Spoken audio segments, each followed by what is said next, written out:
अस्सलाम वालेकुम, उम्मीद करता हूँ आप लोग खैरियत से हैं। Matrices chapter number 1।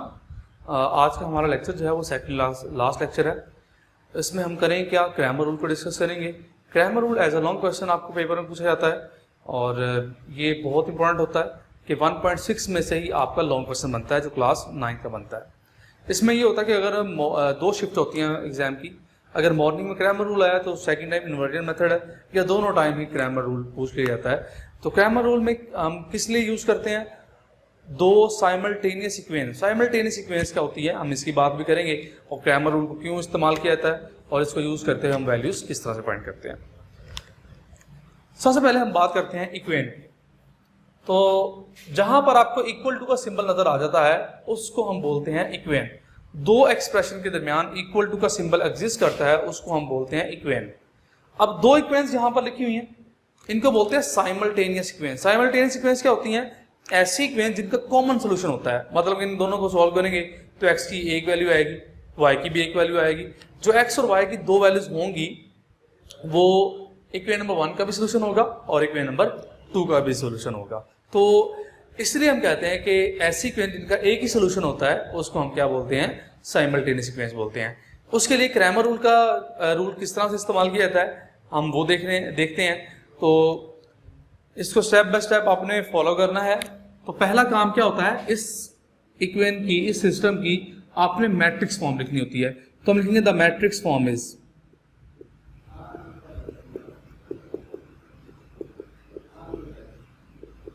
जी इसकी मैट्रिक्स फॉर्म क्या होगी। तो उसके लिए क्या लिखेंगे, जो x और y के साथ जो नंबर्स लिखे हुए हैं उनको हम लिखेंगे, मिसाल के तौर पर x के साथ क्या लिखा हुआ है 2, इसके साथ y के साथ क्या लिखा हुआ है -2, x के साथ 3 और y के साथ 2। ये हमने एक मैट्रिक्स बना दिया। जो x और y के साथ नंबर्स लिखे हुए हैं उनका हमने एक मैट्रिक्स बना दिया।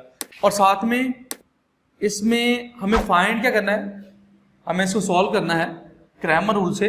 तो जो फाइंड करना है x और y फाइंड करना है तो उसका हम एक मैट्रिक्स बना देंगे। ये मैट्रिक्स बना दिया हमने। और इक्वल टू के साथ हम क्या लिखेंगे, जो यहां पर इक्वल टू में लिखा हुआ है 4 और 6, ये हमने एक मैट्रिक्स लिख दिया। तो ये हमारे पास इसी क्या आ गई, मैट्रिक्स फॉर्म आ गई। इस मैट्रिक्स को हम नाम देते हैं, जो कि x और y के नंबर्स का लिखा होता है, कोएफिशिएंट्स का लिखा होता है, इसको हम नाम देते हैं a का, और इसको हम नाम देते हैं कैपिटल X का, और इसको हम नाम देते हैं b का। मतलब कि ये हमारे पास बन रहा है ax इक्वल्स टू b के। हमें क्या करना होता है, हमें x को फाइंड करना होता है। तो x को फाइंड करने का तरीका जो होता है बहुत आसान होता है। मिसाल के तौर पर हमें स्मॉल x फाइंड करना है तो उसका हम फॉर्मूला लिख लेते हैं। स्मॉल x जो होता है वो इक्वल होता है ax, इसका डिटर्मिनेंट ओवर a का डिटर्मिनेंट, और स्मॉल y का जो फार्मूला होता है वो होता है ay का डिटर्मिनेंट ओवर a का डिटर्मिनेंट। आपको x और y निकालना है तो उसके लिए दो फार्मूले लिखने हैं, बहुत इजी काम आपके लिए हो जाएगा कि जब फार्मूले आपके पास सामने होंगे तो आपको ये आसानी होगी इसमें देख करके हमें कौन कौन सी चीजें जो है वो इसमें से फाइंड करनी है। मिसाल के तौर पर x की वैल्यू चाहिए तो a डिटर्मिनेंट चाहिए और ax का डिटर्मिनेंट चाहिए, y की वैल्यू चाहिए तो ay का डिटर्मिनेंट चाहिए और नीचे a का डिटर्मिनेंट चाहिए। इनमें कॉमन क्या है, a का डिटर्मिनेंट। तो हम पहले a डिटर्मिनेंट निकाल लेते हैं। अगर a डिटर्मिनेंट का आंसर 0 आएगा तो आप कहेंगे इस सिस्टम का कोई सोल्यूशन नहीं होगा। आप लिखेंगे the system is not solvable, solvable नहीं है, या सोल्यूशन इज इम्पॉसिबल, ये लिख सकते हैं आप। तो ए डिटर्मिनेंट का आंसर 0 नहीं होना चाहिए, ये बात आपने याद रखनी है। तो पहले हम ए डिटर्मिनेंट निकाल लेते हैं। ए डिटर्मिनेंट क्यों निकाल लेते हैं कि अगर ए डिटर्मिनेंट का आंसर 0 आ गया क्वेश्चन को वहीं पे स्टॉप कर देंगे। तो ए हमारे पास है क्या, वो ये है। तो क्या लिखा हुआ है 2 3 -2 और 2 ये है। इसका डिटर्मिनेंट आप कैलकुलेट करना है तो इसको इसके साथ मल्टीप्लाई करें माइनस इसको इसके साथ, तो आंसर क्या आएगा, ये 10 आ जाएगा। तो ये ए डिटर्मिनेंट का आंसर है जो कि 10 आया। अब हमें क्या निकालना है, मतलब कि जो नीचे यूज हो रहा था वो तो निकल आया, वो 0 नहीं निकला। इसका मतलब है अब हम नेक्स्ट वन फाइंड करेंगे ax डिटर्मिनेंट और ay डिटर्मिनेंट। ax डिटर्मिनेंट ये किस तरह से आएगा जी, ax अगर आपने निकालना है तो a कहां पर है, ये a है। इसमें ये जो एंट्रीज हैं ये x की एंट्रीज हैं और ये एंट्रीज किसकी हैं, y की एंट्रीज हैं। अगर आपने ax निकालना है तो आपने इन एंट्रीज को छोड़ देना है, उसकी जगह पर क्या लिखना है जो इक्वल टू पे है, 4 और 6 ये लिखना है, और y की एंट्रीज को वैसे का वैसा ही रहने दें। तो ax डिटर्मिनेंट हम अब डिटर्मिनेंट जिस तरह फाइंड करते हैं उसी तरह से फाइंड कर लेंगे इसको। ये 8 आएगा और माइनस 12 आएगा, तो ax का डिटर्मिनेंट इक्वल्स टू आ गया 20 के। उसके बाद क्या है, ay डिटर्मिनेंट। अब निकालते हैं जी ay का डिटर्मिनेंट, ay डिटर्मिनेंट। तो ये किस तरह से आएगा, ये a लिखा हुआ है, तो ये एंट्रीज x की हैं और ये एंट्रीज y की हैं। अब ay निकालना है तो आपने y की एंट्रीज छोड़ देनी है, x की एंट्रीज को उसी तरह लिखेंगे 2 3, और y की एंट्रीज को छोड़ के आपने जो b मैट्रिक्स है आपने वही लिख देना है। तो ay का डिटर्मिनेंट जो है वो आ जाएगा 12 माइनस 12, तो ay का डिटर्मिनेंट इक्वल टू 0 आ गया। तो ये भी जरा हम हाईलाइट कर लेते हैं कि यूज करना पड़ेगा मुझे। अब हम x और y की वैल्यूज है वो इजीली फाइंड कर सकते हैं। तो x की वैल्यू क्या होगी, स्मॉल x की वैल्यू हम लिखेंगे, ax का डिटर्मिनेंट का आंसर क्या है 20, और a डिटर्मिनेंट का आंसर क्या है 10, तो 20 ओवर 10 x इज 2, तो स्मॉल x की वैल्यू ये आ गई।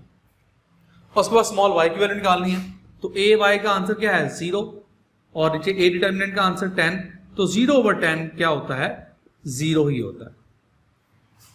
तो इसका मतलब x की वैल्यू ये आई है, y की वैल्यू ये आई है, तो हमें क्या फाइंड करना था, हमें ये मैट्रिक्स फाइंड करना था। लास्ट में आपने ये लाजमी लिखना होता है x किसके इक्वल है, स्मॉल x और स्मॉल y। स्मॉल x की वैल्यू क्या निकली है 2 और स्मॉल y की वैल्यू 0, तो ये अब आपका आंसर आया। स्टूडेंट्स से करते हैं, स्टूडेंट्स x और y की वैल्यूज निकाल के छोड़ देते हैं, यहां तक छोड़ देते हैं, तो एक नंबर आपको काटा जाता है, क्योंकि आपसे पूछा गया मैट्रिक्स में आंसर, तो x और y में आंसर आपने लास्ट पे लिखना होगा, ये एक नंबर आपका इसमें होता है। एक और प्रॉब्लम इसकी देख लेते हैं ताकि हमारी क्लैरिटी जो है वो जरा और हो जाए। तो एक पार्ट में से कर रहा हूं 4 वाला, 4th पार्ट लिखा हुआ 3x minus 2y equals to -6। Next one है 5x minus 2y equals to -10, 5x minus 2y equals to -10। अब उन्हीं स्टेप्स को हम दोबारा फॉलो करेंगे। तो सोल्यूशन में हम क्या लेके आएंगे, सोल्यूशन हम लिखेंगे, पहले इसकी मैट्रिक्स फॉर्म लिखेंगे, तो हम लिखेंगे the matrix form is, the matrix form is जी, मैट्रिक्स फॉर्म से क्या होगी, x के एलिमेंट्स 3 5 -2 और -2, और फिर जो वैल्यूज फाइंड करनी है x और y की वैल्यू फाइंड करनी है वो हमने लिख लिया। उसके बाद हम क्या लिखेंगे, जो b मैट्रिक्स है -6 और -10, उसी तरह से इसको नाम देंगे a का, इसको नाम देंगे x का, और इसको नाम देंगे b का, तो ये आ गया ax इक्वल्स टू b के इक्वल। अब उसी तरह से हम लिखेंगे स्मॉल x का फॉर्मूला क्या होता है, ax determinant over a determinant, और y equals to ay determinant, यहाँ इसको इसी के साथ लिख लेते हैं, ay determinant over a determinant, और इसको मैं हाईलाइट कर लेता हूं ताकि हमें याद रहे कि यहां से हमने x और y की वैल्यूज निकालनी है। तो अब हम क्या निकालते हैं, उसी तरह से a डिटर्मिनेंट पहले निकाल लेते हैं। तो a डिटर्मिनेंट किस तरह से आ जाएगा, a ये है 3 -2 5 और -2, तो ये आएगा -6 प्लस -6 और माइनस प्लस 10, तो a डिटर्मिनेंट का आंसर क्या आ गया 4 आ गया जी। अब हम फाइंड कर लेते हैं जी ax डिटर्मिनेंट और ay डिटर्मिनेंट, तो ये आ गया जी ax का डिटर्मिनेंट क्या आएगा, ax डिटर्मिनेंट आ जाएगा, x की एंट्रीज को छोड़ेंगे, क्या लिखेंगे इसकी जगह -6 और -10, और y की एंट्रीज वैसे की वैसे, तो ये आ गया 12 माइनस 20, ये माइनस 8 आ गया, तो ए एक्स डिटर्मिनेंट जो है वो -8 आ गया। अब नेक्स्ट वन क्या निकालना है, ए वाई डिटर्मिनेंट।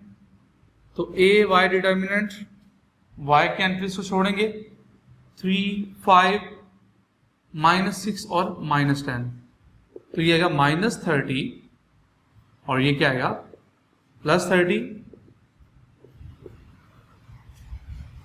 तो ए वाई डिटर्मिनेंट आंसर इज 0।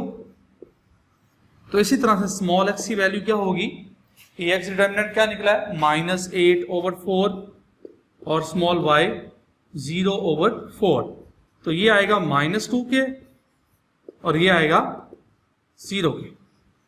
तो इसका मतलब है यहां पर x स्मॉल x जो है वो क्या हो जाएगा, x -2 है और y 0 है।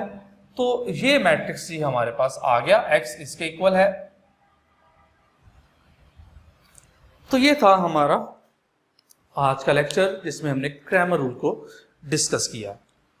तो स्टूडेंट्स मैं फिर बता रहा हूँ, लॉन्ग क्वेश्चन के एतबार से बहुत इंपॉर्टेंट है, आप स्टेप बाय स्टेप इसको फॉलो करें।